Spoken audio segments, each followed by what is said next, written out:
Hello student, today we are discussing a most important question. The question is on 31 March 2019, the balance sheet of N, S and G sharing profit in the ratio of 2:3:5 as balance sheet as follows. Liability side capital N, S and G, creditors given है, bills payable given है and general reserve given है. General reserve partners में distribute होगा.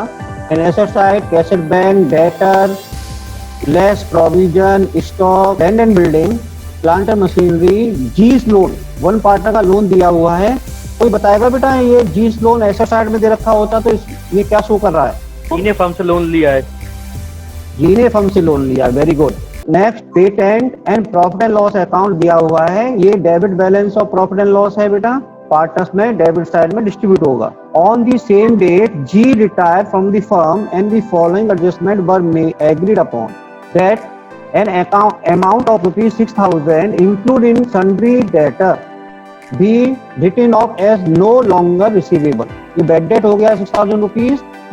That a provision for doubtful debt be maintained at 5% on debtor. तो यहाँ पर देखना है हमें कि पहले से ही हमने प्रोविजन क्रिएट किया हुआ है अपने यहाँ पर 15,000 रुपीज का. 6,000 का बैड डेट हो गया. Now provision for bad debt is decrease by 6,000. तो यहाँ पर ये बेटा कितना रह जाएगा? 9,000 प्रोविजन फॉर बैड डेट रह जाएगा और डेटर भी 6,000 से डिक्रीज हो जाएंगे. तो 1,29,000 के डेटर इस समय हमारे पास हैं. रीवैल्यूएशन में नहीं आएगा कुछ. अभी देखना आगे क्या क्या रखा है. दी provision for doubtful maintain at 5% of debtor. तो डेटर पर 5% हमें प्रोविजन क्रिएट करना है. तो किस अमाउंट पर करोगे आप? 1,29,000 पर. 1,35,000 में से 6,000 बैड डेट लेस करने के बाद में जो एक्चुअल डेटर्स है ना उस पर आपको 5% चार्ज करना है. ठीक है. और उसके बाद फिर कंपेयर करना है 9,000 प्रोविजन से. अगर ज्यादा है तो रीवैल्यूएशन के डीआर में आएगा और अगर न्यू प्रोविजन कम है तो रीवैल्यूएशन के सीआर में आएगा. जब हम रीवैल्यूएशन अकाउंट बनाएंगे तो इसको और अच्छी तरह से समझने की कोशिश करेंगे. Patent will be completely written off. जो ऊपर पेटेंट दिया हुआ है ना एसेट साइड, ये पूरा राइट ऑफ हो गया 90,000. तो ये रीवैल्यूएशन के डीआर साइड में आएगा क्योंकि एसेट्स की वैल्यू डिक्रीज हो रही है. Next and stock machinery and land and building will be depreciated by 5%. ये तीनों ही assets stock machinery land and building depreciate हो रही है 5% से. तो 5% निकाल के रीवैल्यूएशन के डीआर साइड में शो करना है. And unrecorded creditor of ₹30,000 will be taken into account. Clear. ये क्वेश्चन में गिवन है एक अनरिकॉर्डेड क्रेडिटर है, लायबिलिटी है जो हमें अब रिकॉर्ड करनी है. तो इंक्रीज इन लायबिलिटी है बेटा, ये रीवैल्यूएशन के डीआर में आएगी 30,000. Next N and S will be share to future profit in 2:3. ये न्यू रेशियो दिया हुआ है. रिटायर हो रहा है जी और एन और एस कंटिन्यू बिजनेस को करेंगे और रेशियो लेंगे 2:3. तो हमें ये गेनिंग रेशियो कैलकुलेट करना पड़ेगा जब हम गुडविल का ट्रीटमेंट करेंगे. तो goodwill of the firm is value at ₹90,000. It was decided by N and S to settle G's account immediately on his retirement. Prepare necessary ledger accounts and new balance sheet. Revaluation account draw करते हैं और revaluation account draw करेंगे तो दोबारा से हमको read करना पड़ेगा बेटा. देखिए सबसे पहले यहाँ पर ये रखा क्वेश्चन में that an amount of ₹6,000 including sundry debtor be write off as no longer receivable. Clear. तो हमारे पास पहले डेटर थे हमारे पास बेटा 1,35,000. ठीक है. उसमें से आपको माइनस करना है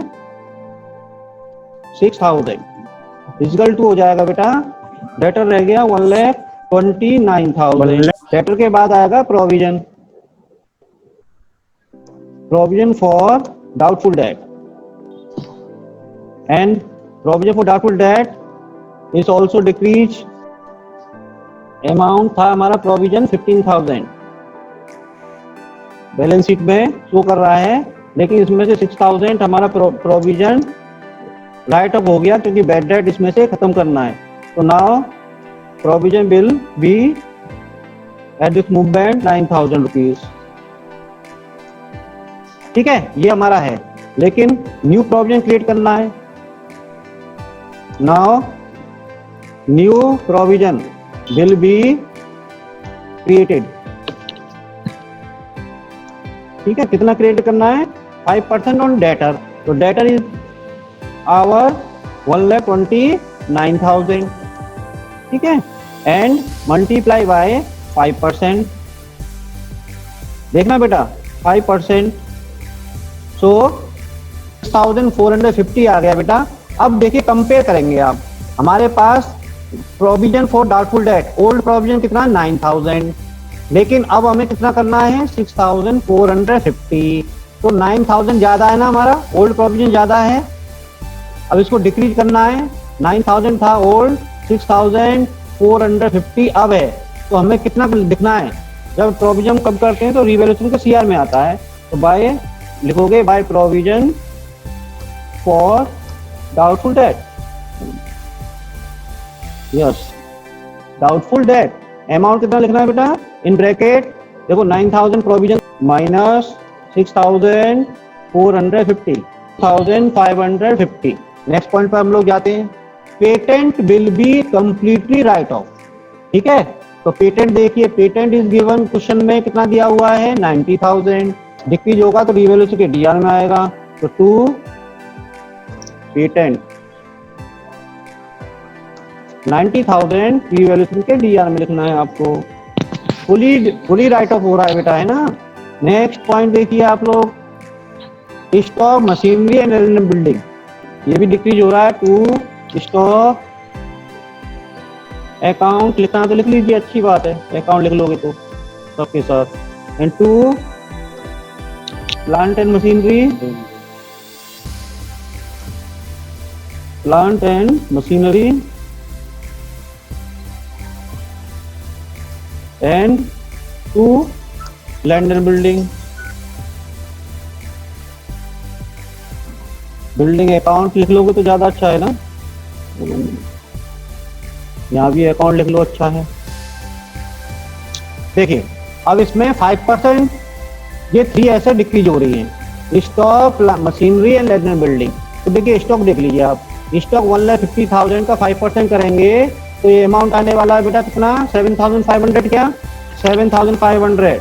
नेक्स्ट प्लांट एंड मशीनरी भी 5% डिक्रीज करनी है बेटा, तो देखिए प्लांट एंड मशीनरी कितना है, ऊपर दिया हुआ 4,50,000, ठीक है। तो 4,50,000 का 5% करोगे तो कितने आने वाला है 22,500 आएगा, क्या 22,500। Next land and building also decrease by 5%, तो लैंड एंड बिल्डिंग हमारे पास 3 लाख है, 5% डिक्रीज करोगे तो कितना आएगा 15,000। नेक्स्ट देखिए, an unrecorded creditor amounted to ₹30,000 will be taken into account. ये अनरिकॉर्डेड है, क्रेडिटर्स है, तो लायबिलिटी इंक्रीज करनी है बेटे, तो इंक्रीज करनी है तो ये भी रिवैल्यूएशन के डीआर में दिखाना है, to amount is given in question ₹30,000 ना। नेक्स्ट पॉइंट, और तो कुछ ट्रांजेक्शन रहा नहीं इसमें ना, टोटल कर लेते हैं आप, सीआर साइड बाय क्या आएगा बेटा लॉस डिस्ट्रीब्यूटेड बिटवीन, लॉस आएगा ना 1,65,000 टोटल है आपका, इस टोटल को सीआर साइड में लेके जाना है 1,65,000 एंड लॉस हो जाएगा बेटा हमारा 2,250 लेस कर दीजिए, तो ये आने वाला बेटा 1,62,450। तो इधर बेटा पार्टनर्स हमारे पास हैं, 3 पार्टनर्स हैं, एन एस एंड जी, 2:3:5। तो एन एस जी में आपको डिवाइड करना है बेटा, तो यहाँ पर आ जाएगा बेटा N's capital account, S capital account,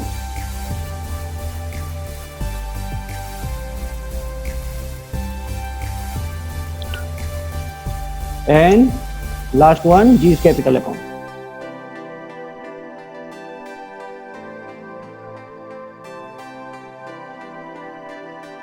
okay, amount 1,65,450 को 2:3:5 के रेशियो में डिवाइड कर लेना है। देखिए ऊपर 2:3:5, 32,490 रुपये फर्स्ट पार्टनर का आ जाएगा, 48,735 and last 81,225। Yes yes sir, revaluation account complete हो गया।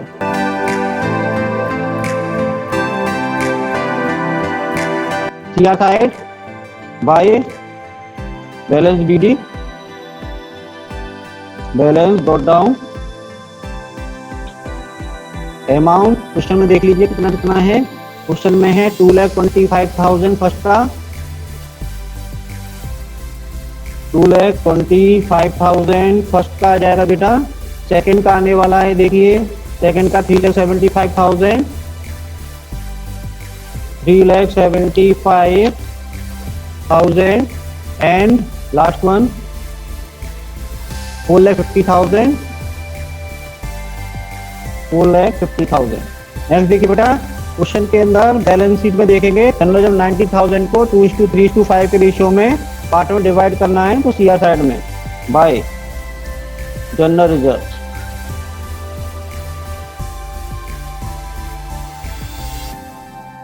अकाउंट लिखना है और डिवाइड कर दीजिए बेटा 90,000 को, ये हो गया। एंड इसके बाद बेटा देखिए नेक्स्ट एसेट साइड में जाएंगे आप लोग। दो चीजें हैं, एक तो जीज लोन अकाउंट है और ये प्रॉफिट एंड लॉस अकाउंट है। यहाँ पर देखना है कि जीज लोन अकाउंट, और जी यहाँ पर रिटायर्ड हो रहा है, ठीक है, on that same day G is retired, तो जी का लोन अकाउंट है। यहाँ पर हमने लोन दिया है तो उसकी कैपिटल से हम लोग डिडक्ट कर लेंगे, ये जी का लोन है ना, तो ये कैपिटल अकाउंट में इधर आएगा। यहाँ पे देखिए क्वेश्चन में थोड़ा सा ये पॉइंट्स मैंने रखे हैं इसलिए, तो जीज लोन अकाउंट आ जाएगा बेटा 4,65,000 का लोन अकाउंट हमने यहाँ दिखा दिया बेटा। इसके बाद देखिए profit and loss account divide करना है to profit and loss account. Amount देखेंगे प्रॉफिट एंड लॉस 75, तो 2:3:5 में डिवाइड करने को कितना आ रहा है? 15,000 तो पहले का आ जाएगा ना, 15,000, 22,500, 37,500, ये हमने कर दिया ऊपर का। अब रिवैल्यूएशन का लॉस प्रॉफिट है बेटा, उसे लेके जाना है। तो रिवैल्यूएशन में लॉस है 32,490 एंड 48,735 एंड 81,225, तो ये रिवैल्यूएशन लॉस वो पार्ट है कैपिटल अकाउंट के DR साइड में आपको शो करना है। तो टू रिवैल्यूएशन अमाउंट लिख लीजिए 32,490 फर्स्ट का है, सेकंड 48,735 एंड लास्ट 31,225। देखिए क्वेश्चन के अंदर ये सब तो हो गया, लेकिन अभी गुडविल का ट्रीटमेंट रह गया है, ठीक है। गुडविल ऑफ द फर्म दिया हुआ है 90,000 last, goodwill of firm given 90,000 given है बेटा। जी रिटायर हो रहा है तो G share of goodwill amounted to ₹90,000 multiply by, देखिए पार्टनर जो है ना, जो जी है, जी हमारा लास्ट पार्टनर है ना, जी 5/10 है इसका रेशियो, तो 5/10 से मल्टीप्लाई कर दीजिए, 5/10 45,000। रेशियो कितना दिया हुआ है? 2:3:5 ओल्ड रेशियो है ये, एंड न्यू रेशियो कितना दिया हुआ है बेटा? 2:3। अब देखिए ये तो रिटायर हो गया हमारा, ये जो पार्टनर है ना लास्ट वाला, ये रिटायर हो गया, तो एन और एस के बीच में 2:3 का ही रिलेशन है। गेनिंग रेशियो निकाल लीजिए आप, या फिर गेनिंग रेशियो ना आप लोगों को पता ही होना चाहिए कि ओल्ड रेशियो के इक्विवेलेंट हो जाता है अगर न्यू रेशियो ओल्ड रेशियो बराबर है तो गेनिंग रेशियो कितना हो जाएगा? 2:3। 45,000 को 2:3 में डिवाइड कर लीजिए बाय रिमेनिंग पार्टनर नेम से आएगा and capital account and by next remaining partner is S, तो एस कैपिटल अकाउंट। 45,000 को 2:3 में डिवाइड कर लीजिए, तो 9,000 तो आएगा 5 से डिवाइड करने के बाद। तो ये रिटायरिंग पार्टनर के कॉलम में आपको लिखना है, कितना लिखना है? 18,000 एंड 27,000 ना, 45,000 हमने गेनिंग रेशियो में डिवाइड किया है 2:3 में, लेकिन लिखेंगे रिटायरिंग पार्टनर के कॉलम में, तो हम रिमेनिंग पार्टनर के नेम से रिटायरिंग पार्टनर कॉलम में यहाँ पे लिख दिया। अब इसका इफेक्ट डेबिट में आ जाएगा to retiring partner G capital account N में कितना आएगा 18,000 एंड एस में आएगा 27,000। सभी एडजस्टमेंट कर लिए, टोटल करना है तो पहले तो रिटायरिंग पार्ट टोटल कर लीजिए आप। डीआर से आएगा टोटल करके देखिए एक बार, एक्चुअल में टाइम की प्रॉब्लम रहती है ना। स्क्रीन पर लेके आते हैं आपको। अब मुझे एक बार बता दीजिए, स्क्रीन आ रही है बेटा? Yes sir. जी का टोटल बता दीजिए चलिए। 4,65,000, 37,500 and 81,225। टोटल है 5,83,725। सीआर साइड का टोटल कर लीजिए 5,40,000। डेबिट साइड का ज्यादा आ रहा है। अब देखो, अब तक हमने जो क्वेश्चन किए थे ना, उसमें पेमेंट ही करना होता था रिटायरिंग पार्टनर को, लेकिन इस क्वेश्चन में क्या करना है हमें रिटायरिंग पार्टनर से वापस लेना है। बैंक अकाउंट ओपन है तो बैंक अकाउंट आपको यहाँ पर लिखना है और यहाँ ब्रैकेट में लिख देना receive from retiring partner from G 43,725। Retiring partner से हम अमाउंट रिसीव कर रहे हैं, ये बैलेंस ही फिगर है। अब रिमेनिंग पार्टनर का भी टोटल कर लीजिए। 4,02,000 ना, क्या हो जाएगा 2,43,000। इस टोटल को आपको लिख लेना है 2,43,000 first column and next column 4,02,000। अब यहाँ पे क्या करना है, डेबिट साइड में टू बैलेंस कैरी डाउन कर निकालना है बेटा। टोटल कीजिए एन का और 2,43,000 में लेस कीजिए, बैलेंस निकालिए 1,77,510 फर्स्ट पार्टनर एंड एस का तो ये 3,03,765 ये इसका हो गया।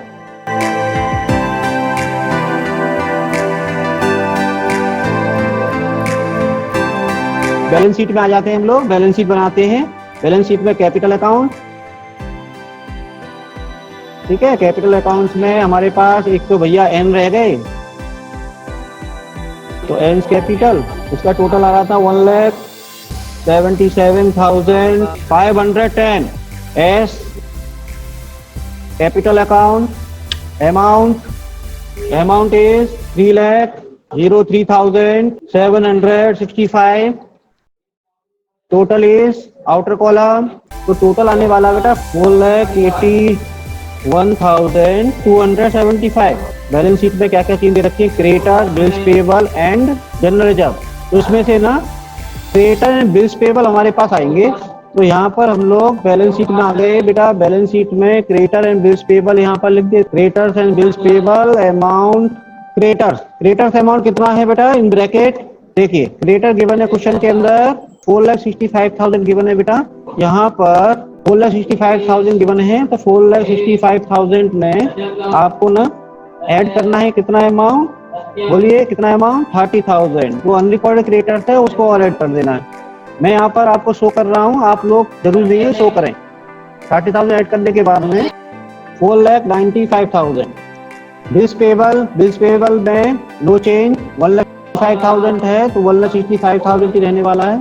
1,65,000 ये तो हो गया। अब एसेट साइड में पहुंचेंगे हम लोग। एसेट साइड में ये सब चीजें दी हुई है, तो इन कॉपी कर लिया मैंने, कॉपी को करके और ये यहाँ पर पेस्ट कर दिया बेटा। अमाउंट लिखना है, देखिए बैंक में बैलेंस कितना था हमारा, बैलेंस शीट में जाएंगे। बैलेंस शीट में बैंक में बैलेंस कितना था, ये देखिए 1,20,000 था। तो 1,20,000 में ना अब आपको क्या करना है, 1,20,000 लिखिए पहले तो 1,20,000 ब्रैकेट 1,20,000 प्लस कैपिटल अकाउंट देखिए जी में कितना है 43,725। तो यहाँ पर ना 43,725 ये हमें जी और दे देगा। तो इसमें अमाउंट आने वाला है 1,63,725। 1,63,725 आ जाएगा। डेटर 6,000 लेस कर दिए थे, तो ये रह जाएंगे 1,29,000। और प्रोविजन क्रिएट किया था हमने, बताइए कितना प्रोविजन क्रिएट किया था, नहीं पता? देखिए यहाँ पर आइए, देखिए यहाँ पर नोट में देखिए प्रोविजन हमने क्रिएट किया था 1,29,000 पे 5%, तो 6,450 आपको लिखना है। क्लियर? 6,450 ठीक है। अब इसको आपको लेस करके यहाँ दिखाना है 1,22,550। यस 550। स्टॉक की वैल्यू हमारे पास कितनी थी? स्टॉक की बैलेंस शीट में जाएंगे, स्टॉक की वैल्यू थी 1,50,000। इसमें से रिवैल्यूएशन अकाउंट में हमने स्टॉक कम कर दिया था 7,500 को लेस कर दीजिए 1 लाख को माइनस कर दीजिए आप लोग 1,50,000 में 7,500 तो 1,40,500। इसके बाद land and building is given balance sheet 3 lakh और 3 लाख में से रिवैल्यूएशन अकाउंट में यहाँ पर लोग आएंगे तो रिवैल्यूएशन अकाउंट में ना देखिए लैंड एंड बिल्डिंग 15,000 से कम हो रही है तो ये हो जाएगी बेटा 3 लाख में से 15,000 लेस कर दोगे तो 2,85,000। ठीक है बेटा। इसके बाद प्लांटर मशीनरी पे आ जाइए। प्लांटर मशीनरी टोटल दिया हुआ है प्लांटर मशीनरी बैलेंस शीट 4,50,000 जबकि हमने रिवैल्यूएशन अकाउंट में डिक्रीज किया था 22,500 तो 4,50,000 में से 22,500 आपको लेस करना है तो प्लांटर मशीनरी हमारे पास कितने आने वाला? 4,27,500 ना। और कोई इंफॉर्मेशन बैलेंस शीट में देखो जीज लोन का हमने कर दिया ट्रीटमेंट, पेटेंट बिल्कुल खत्म कर दिया था, प्रॉफिट एंड लॉस पार्टनर्स में डिस्ट्रीब्यूट हो चुके थे और कोई इंफॉर्मेशन बैलेंस शीट की यहाँ पर नहीं आएगी। रिवैल्यूएशन अकाउंट को एक बार देख लीजिए, कोई अनरिकॉर्डेड लायबिलिटी तो नहीं है। अब टोटल कर लीजिए, बोथ साइड टोटल कीजिए 11 लाख। सर लायबिलिटी का तो है ना 11,40,275 है। 41,275। नेक्स्ट ऐसा साइड 11,41,000 ठीक है 275 टोटल इक्वल आ गया वो साइड। किसी को कुछ प्रॉब्लम हो तो मेरे से पूछ सकते हैं इस क्वेश्चन के साथ, बताइए। इस क्वेश्चन में ना हम लोगों को क्या क्या सीखने को मिला कि रिटायरिंग पार्टनर का अमाउंट नेगेटिव भी हो सकता है, पहला तो ये है। दूसरा ये जी का लोन अकाउंट अगर ऐसे साइड में दे रखा है तो क्या ट्रीटमेंट करना है ये हमें सीखने मिला। और सबसे ज्यादा सही जो हमने सीखने को मिला है वो ये है provision for bad debt debtor and bad debt relation. तो ये भी हमें यहाँ पर हमने रिवाइज किया। तो इतना पोर्शन था इस क्वेश्चन के साथ में, ये क्वेश्चन इसलिए मैंने आपके साथ शेयर किया है। नेक्स्ट क्लास में मैं आपके साथ डेथ ऑफ द पार्टनर को डिस्कस करूंगा। मिलते हैं नेक्स्ट क्लास में। Good bye.